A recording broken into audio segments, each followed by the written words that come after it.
मंच पर विराजमान गुजरात के लोकप्रिय मुख्यमंत्री श्रीमान विजय रूपाणी जी, उप मुख्यमंत्री श्रीमान नितिन भाई,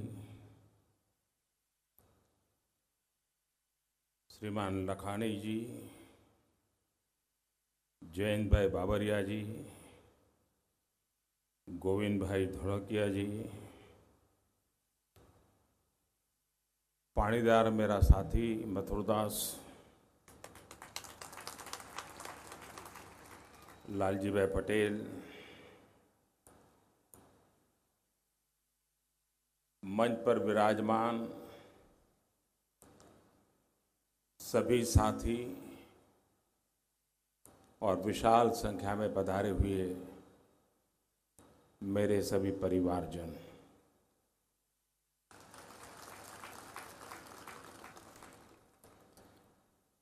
मैं दुविधा में था कि गुजराती में बोलूं कि हिंदी में बोलूं।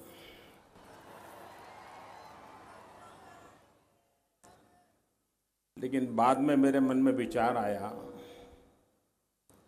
कि आप सबने इतना बड़ा काम किया, इतना बड़ा काम किया है, इसका देश को भी तो पता चलना चाहिए।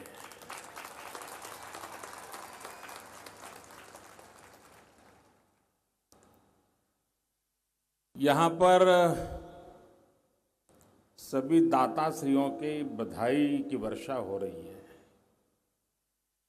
500 करोड़ 500 करोड़ बड़ी वाहवाही चल रही है, लेकिन मैं वाहवाही नहीं करूंगा।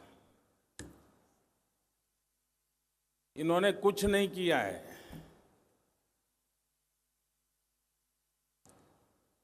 आपको झटका लगाना, ये अगर 500 करोड़ 5000 करोड़ देते हैं, कुछ नहीं है, मैं बताता हूं। इसलिए ये वो लोग हैं जो गुजरात के गांव में खेत में मिट्टी खा करके बड़े हुए हैं। ये वो लोग हैं जो कभी अपने साथियों के साथ आंवली पिपली के खेल खेलते थे। पेड़ पर चढ़ना उतरना यही जिनका जिम था। साइकिल के टायर को दौड़ाते हुए मजा लेना यही जिनकी आप बचपन था।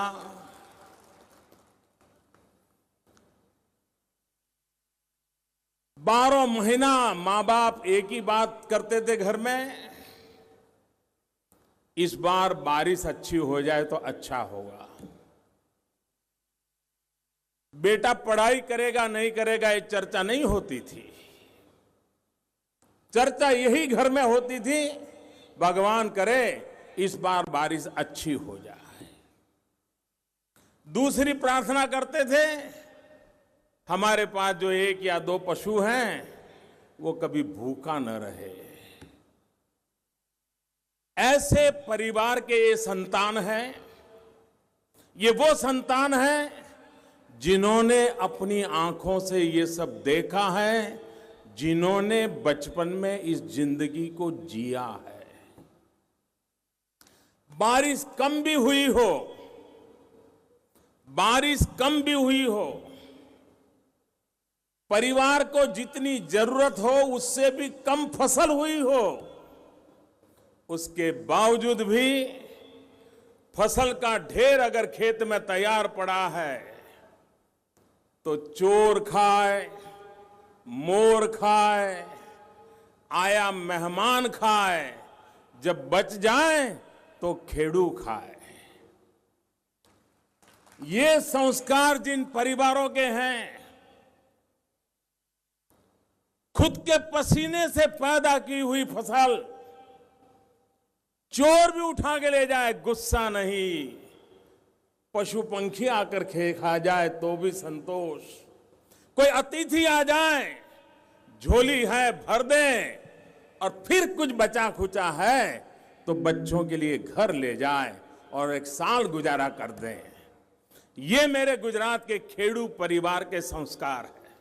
ये उनके बच्चे हैं, ये उनके बच्चे हैं जिन्होंने मां बाप ने पेट काट करके भी किसी का पेट भरने में कभी कमी महसूस नहीं करने दी। उनके लिए 500 करोड़ कुछ नहीं होता। ये देने के संस्कार लेकर के आए हैं। ये जब तक देंगे नहीं, रात को सो पाएंगे नहीं। और मैं इन परिवारों के बीच में पला बड़ा हूं जी। मैं और जगह पे जाता हूं तो मुझे कभी कभी फील होता है कि लोगों ने मेरे से नाता तोड़ दिया है। हर किसी की नजर में मैं प्रधानमंत्री बन गया हूं। लेकिन एक अगर कोई अपवाद है तो मेरा सूरत है।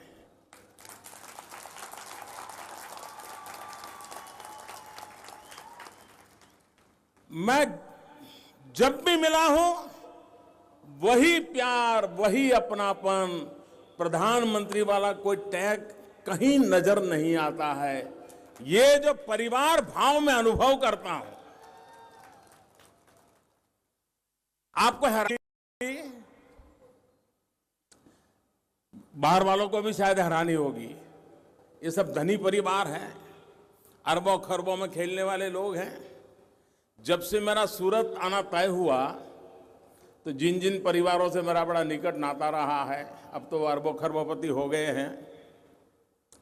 कभी उनकी मां के हाथ से बाजरे की रोटी खाई है, कभी खिचड़ी खाई है। मुझे फोन क्या आया, क्या रात को सर्किट हाउस में आप रुकने वाले हैं तो बाजरे की रोटी भेज दूं क्या, खिचड़ी भेज दूं क्या। आज सुबह भी मुझे जो नाश्ता आया, एक परिवार ने पुराने मुझे, वो अपने सौराष्ट्र में जो मोटी भाकरी बनाते हैं ना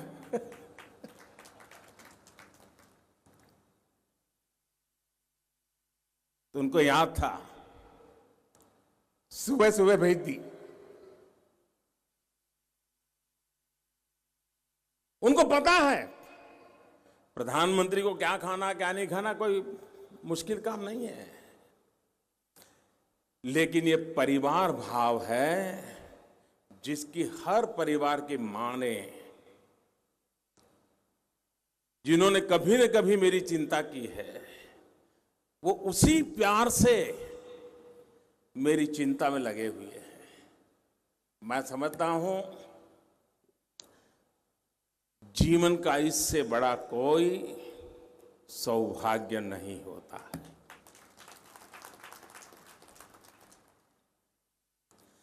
पद से इंसान बड़ा नहीं होता है, ये प्यार ही है जो बड़प्पन को अपने सीने से सिमट करके रख देता है। जो आप लोगों ने मेरे साथ किया है, मैं आपका आभारी हूं।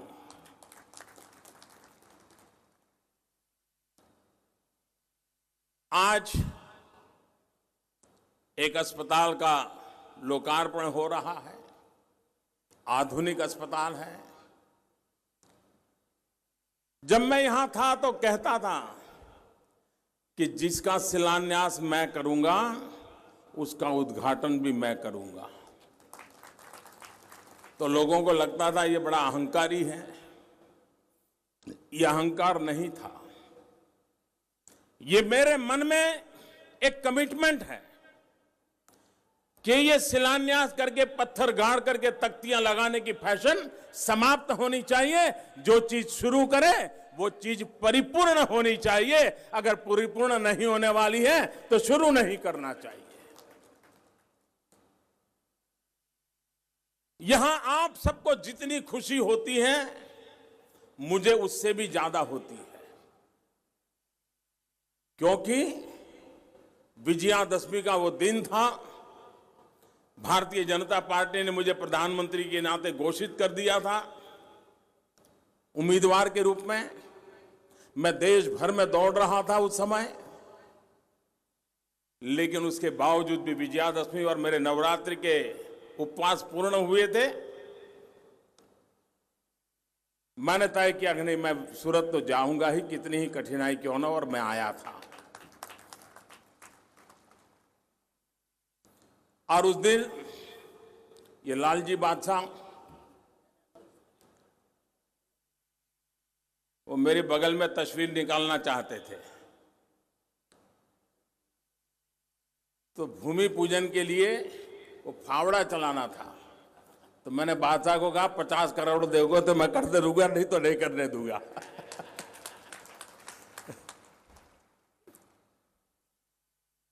इस अधिकार भाव से मैंने आप लोगों के बीच काम किया है और वो मान गए थे। इतने अधिकार भाव से आप लोगों के बीच मैंने काम किया और तब ये अस्पताल, जब मैं अपने सामने इतना भव्य रूप देखता हूं, मेरे लिए इससे बड़ा कोई संतोष नहीं हो सकता है। और इस काम को इतने बढ़िया ढंग से परिपूर्ण करने के लिए पूरी टीम को मैं हृदय से बहुत बहुत अभिनंदन करता हूं। मैं देख रहा था कि दाता श्री के धन से ये अस्पताल नहीं बना है। ये अस्पताल परिवार भाव से बहाया गया परिश्रम से बना हुआ है। पैसों से ज्यादा मूल्यवान परिश्रम होता है, पसीना होता है। और यहां सब लोग हैं, वहां जो बैठे हुए सब लोग हैं, उन्होंने सिर्फ पैसे बहाए नहीं है, अपना पसीना बहाया है, पैसों पर पसीने का अभिषेक किया है। और इसलिए इस अस्पताल में जो भी आएगा, सामान्य रूप से मैं डायमंड की फैक्ट्री का उद्घाटन करता तो मैं कह देता कि आपकी फैक्ट्री फले फूले, आपका कारोबार बढ़े। आप टेक्सटाइल का इंडस्ट्री करते तो मैं शुभकामना देता, लेकिन आज मैं श्राप देता हूं, शुभकामना नहीं देता हूं। मैं चाहूंगा कि किसी को भी अस्पताल में आने की जरूरत न पड़े।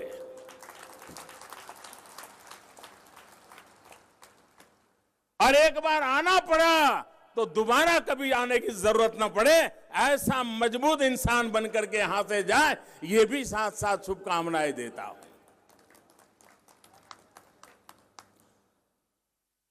हमारे देश में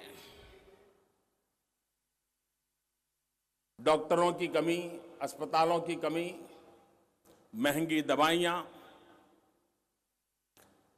आज किसी मध्यम वर्ग के परिवार में अगर एक व्यक्ति बीमार हो जाए तो उस परिवार का पूरा अर्थकारण समाप्त हो जाता है। मकान लेना है, नहीं ले पाता, बेटी की शादी करवानी है, नहीं करवा पाता, एक इंसान बीमार हो जाए। और ऐसे समय सरकार की जिम्मेवारी होती है कि हर किसी को आरोग्य सेवा उपलब्ध हो, हर किसी को एक सीमित खर्च से आरोग्य सेवा का लाभ मिलना चाहिए, त्वरित मिलना चाहिए। भारत सरकार ने अभी हेल्थ पॉलिसी घोषित की है। अटल जी की सरकार के बाद 15 साल के बाद इस सरकार ने हेल्थ पॉलिसी लाई है। बीच में बहुत काम रह गए जो मुझे करने पड़ रहे हैं।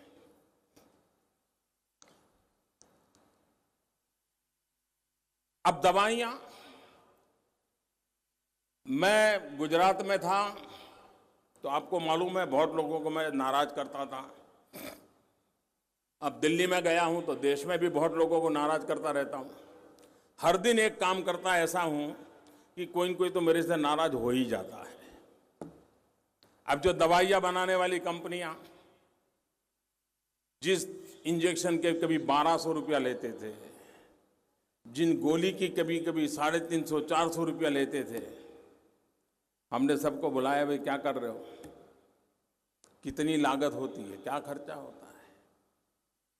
और नियम बना करके जो दवाई 1200 में मिलती थी वो 70-80 रुपये में कैसे मिल जाए, जो 300 रुपये में मिलती थी वो 30 रुपये में कैसे मिल जाए। करीब 700 दवाइयां उसके दाम तय कर लिए ताकि गंभीर से गंभीर बीमारी में गरीब से गरीब व्यक्ति को सस्ती दवाई मिले। ये काम किया है। दवाई बनाने वाले मुझसे कितने नाराज हो गए इसका आप अंदाज कर सकते हो। आज हार्ट पेशेंट, हर परिवार में चिंता रहती है हार्ट की, हर घर में भोजन के टेबल पर खाने की चर्चा होती है, वजन कम करो, कम खाओ, चर्चा होती है, करते नहीं है कोई, लेकिन डाइनिंग टेबल पे चर्चा जरूर होती है। हर किसी को हार्ट अटैक की चिंता रहती है और हार्ट में स्टेंट लगवाना। अब हम लोग जानकार तो है नहीं, डॉक्टर कहता है ये लगवाओगे तो 30-40 हजार रुपया होगा। पेशेंट पूछता है जिंदगी का क्या होगा, तो कहता है ये लगवाओगे तो 4-5 साल तो कोई प्रॉब्लम नहीं होगी। फिर दूसरा बताता है कि ये लगवाओगे, इंपोर्टेड है तो 1.5 लाख रुपया लगता है, ये लगवा दिया तो फिर जीवन भर देखने की जरूरत नहीं है। तो गरीब आदमी भी सोचता है यार 40 हजार खर्च करके 4 साल जीना है तो 1.5 लाख खर्च करके जिंदगी अच्छी क्यों ना गुजारूं, वो 1.5 लाख वाला ले लेता है। मैंने स्टैंड वालों को बुलाया, मैंने कहा बताओ भाई कितना खर्चा होता है, तुम इतने रुपये मारते हो। साल भर उनसे चर्चा चलती रही। आखिरकार 2 महीने पहले हमने निर्णय कर दिया जो 40 हजार रुपये में स्टैंड मिलता है वो उनको 6-7 हजार रुपये में बेचना पड़ेगा, देना पड़ेगा। जो 1.5 लाख में देते हैं वो 20-22 हजार रुपये में देना पड़ेगा ताकि गरीब से गरीब व्यक्ति को अफोर्डेबल हो। कभी कभार तो ये विषय ऐसे एक सामान्य व्यक्ति को मुसीबत होती है, ज्ञान होता नहीं, और कुछ न कुछ लोग, अब इसके कारण समाज का एक तबका है, बड़ा ताकतवर तबका है, उसकी मेरे प्रति नाराजगी बढ़ना बहुत स्वाभाविक है। लेकिन गरीब के लिए, मध्यम वर्ग के लिए आरोग्य सेवाएं सुचारू रूप से उपलब्ध हो, उस दिशा में सरकार एक के बाद एक कदम उठा रही है। अभी जो विजय भाई बता रहे थे, हम अस्पताल में सस्ती दवाई के लिए प्रधानमंत्री भारतीय जनऔषधि परियोजना ये प्रारंभ कर रहे हैं ताकि बहुत सस्ते में। अब अभी भी मैंने देखा है कि डॉक्टर लोग पर्चा लिखते हैं, पर्चा ऐसे लिखते हैं ताकि वो गरीब आदमी को बेचारे को समझ नहीं, तो उस दवाई की दुकान में माल खरीदने जाता है जहां महंगी मिलती है। हम कानूनन व्यवस्था करने वाले हैं, डॉक्टर पर्ची लिखेंगे तो उसमें लिखेंगे कि जेनरिक दवा खरीदने के लिए उसके लिए काफी है और दवा खरीदने की जरूरत नहीं है, तभी आदमी, गरीब व्यक्ति सस्ते में दवाई खरीद सकता है। जिस प्रकार से आरोग्य की सेवाओं में बीमार होने के बाद की चिंता है, उससे पहले प्रिवेंटिव हेल्थ केयर की भी उतनी ही चिंता जरूरी है। मेरा स्वच्छता अभियान वो सीधा सीधा आरोग्य से जुड़ा हुआ है। दुनिया में सारे सर्वे कहते हैं कि बच्चे अगर हाथ साबुन से धोए बिना खाना खाते हैं तो दुनिया में करोड़ों बच्चे इस एक कारण से मौत के शरण हो जाते हैं। क्या हम आदत नहीं डाल सकते? आरोग्य की दृष्टि से स्वच्छता, सूरत के लोगों को स्वच्छता के पाठ पढ़ाने की जरूरत नहीं है। सूरत में जब महामारी आई उसके बाद सूरत ने स्वच्छता को अपना बना लिया। सूरत का स्वभाव बन गया है स्वच्छता, देश के लिए प्रेरणा है। मैं कल ये रोड शो कर रहा था, मेरे साथ दिल्ली से जो अफसर आए थे वो रोड शो नहीं दे रहे थे, सफाई देख रहे थे। तो बोले इतनी सफाई होती है, उनके दिमाग में सफाई भर गई। मैंने कहा आप जहां जाओगे जरा बताना सबको। ये सूरत ने स्वभाव बना दिया है। स्वच्छता अगर भारत का स्वभाव बने तो हमारे अरबों खरबों रुपये बीमारी के पीछे खर्च हो रहे बंद हो जाएंगे। हमारे गरीब एक बार बीमार हो जाता है, एक ऑटो रिक्शा ड्राइवर बीमार हो जाए तो सिर्फ वो इंसान बीमार नहीं होता, उसके पूरे परिवार 3 दिन के लिए भूखा रह जाता है, घर में कोई कमाने वाला नहीं होता है। और इसलिए स्वच्छता, मैं योग को लेकर के पूरे विश्व में आंदोलन चला रहा हूं। 21 जून को सूरत भी शानदार योग का कार्यक्रम करके दिखाएं। वेलनेस के लिए योग शरीर स्वास्थ्य के लिए आज जीवन का हिस्सा बनता जा रहा है। हमने इंद्रधनुष योजना के तहत देश भर में उन माताओं को, बालकों को खोज रहे हैं जिनका टीकाकरण नहीं हुआ। टीकाकरण का अभियान चलाते हैं। 2 करोड़ से ज्यादा ऐसे माताएं बहनों को खोजा है जिन्होंने टीकाकरण गांव में हो रहा था लेकिन उन्होंने नहीं लगवाया। सरकार खोज खोज करके लोगों की सेवा करने के लिए बीड़ा उठाया है, लेकिन ये सारों में जन आंदोलन आवश्यक होता है, जन सहकार आवश्यक होता है। कभी कभी हम लोग सोचते हैं देश आजाद होने के बाद एक ऐसा माहौल बन गया सब कुछ सरकार करेगी, लेकिन हमारा देश, उसका चरित्र अलग है। हमारा देश सरकारों से न चला है न बना है।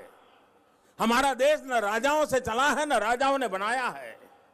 हमारा देश न नेताओं से चला है न नेताओं ने बनाया है। हमारा देश चला है जनशक्ति के भरोसे, जन सेवा भाव के भरोसे, जिसके जन जन में सेवा परमो धर्म, ये उनकी प्रकृति रही है। आप मुझे बताइए, गांवों गांव आपको धर्मशालाएं दिखती है। हर तीर्थ क्षेत्र के बाहर हजारों लोग रह सके इतनी धर्मशालाएं। दुनिया की कितनी बड़ी होटल से भी ज्यादा रूम होते हैं इन धर्मशालाओं के। 2-2 हजार कमरों के धर्मशालाएं होती है हमारे देश में। किसने बनाई? सरकारों ने नहीं बनाई, जनता जनार्दन ने बनाई है। गांव गांव पानी नहीं होते थे, कुएं होते थे, बावड़ी होती थी। कौन बताना था? सरकारें नहीं बनाती थी, जनता जनार्दन बनाती थी। गौशालाएं क्या सरकार बना रही थी? जनता जनार्दन बनाती थी। पुस्तकालय सरकार बना रही थी, जनता जनार्दन बनाती थी। पानी की परब कौन बनाता था? जनता जनार्दन बनाती थी। हमारे देश का यह मूल चरित्र रहा है। समाज जीवन के सारे कामों को करना समाज की सामूहिक शक्ति का स्वभाव रहा था, लेकिन आजादी के बाद धीरे धीरे धीरे धीरे उसमें कमी आने लगी। फिर से एक बार दोबारा वो माहौल बना है। हर किसी को लगता है कि मैं समाज के लिए कुछ करूंगा, मैं सामूहिक रूप से कुछ करूंगा, समाज की भलाई के लिए कुछ करूंगा। उस दिशा में आज काम हो रहा है। मैं यहां सूरत में बैठे हुए खास करके सौराष्ट्र के जितने लोग हैं, छोटे से छोटा रत्न कलाकार भी, उसके दिल में एक चीज मैंने हमेशा देखी है, अपने गांव में कुछ न कुछ अच्छा करने के लिए वो कुछ न कुछ देता रहता है। ये छोटी बात नहीं है जी। छोटा रत्न कलाकार है, कोई ज्यादा इनकम नहीं है, बड़ी मुश्किल से महीना निकालता है, लेकिन खुद के गांव में कुछ होता है। तो मैं सूरत रहता हूं, गांव वाले कहते हैं भाई जरा तुम स्कूल में इतना कर दो, गांव में इतना कर दो। वो रत्न कलाकार कष्ट झेल करके भी कर देता है।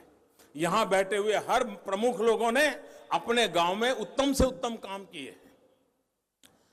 कुछ न कुछ ऐसा किया है, अपने मां बाप के नाम पे किया है, अपने परिवारजनों के नाम पर किया है, कुछ न कुछ किया है, गांव के विकास के अंदर योगदान दिया है। और आज भी गांव के साथ वैसे का वैसा नाता रखा है। दिवाली के दिन में अगर गुजरात सौराष्ट्र जाना है तो बस में टिकट नहीं मिलती है। ये जो लगाव है ये समाज का उत्तम लक्षण है। और मैं चाहूंगा हमारी आने वाली पीढ़ियों में भी ये बना रहे। पुरानी पीढ़ी के लोग रहे तब तक चले ऐसा नहीं, आने वाली पीढ़ियों में भी बना रहे। ये पूरे गुजरात की अमानत बनेगी। मैं फिर एक बार आज इस अस्पताल के उद्घाटन समारोह के समय आप सबके बीच आने का अवसर मिला, मैं आपका आभारी हूं। और जैसा मथुरदास कह रहे थे, यहां से ब्यारा जा रहा हूं, वहां भी पानी का कार्यक्रम करने जा रहा हूं, बोटाद जा रहा हूं, वहां भी पानी का कार्यक्रम कर रहा हूं। गुजरात ने पानी को ही अपना एक बहुत बड़ा ताकत बना दिया है और उसी ताकत से गुजरात आगे बढ़ रहा है और बढ़ के रहेगा। इसी एक विश्वास के साथ मैं आप सबको बहुत बहुत शुभकामनाएं देता हूं, उत्तम स्वास्थ्य के लिए शुभकामनाएं देता हूं। जुलाई महीने में मैं इजराइल जा रहा हूं। आप लोग में से हर किसी का इजराइल से नाता है। मैं देश का पहला प्रधानमंत्री हूं जो इजराइल जा रहा हूं और डायमंड का कारोबार और इजराइल के साथ सीधा सीधा नाता है और इसलिए वहां मैं आपका प्रतिनिधि बनकर के भी जा रहा हूं। यह बात आपको मैं विश्वास दिलाता हूं। बहुत बहुत धन्यवाद। Thank you.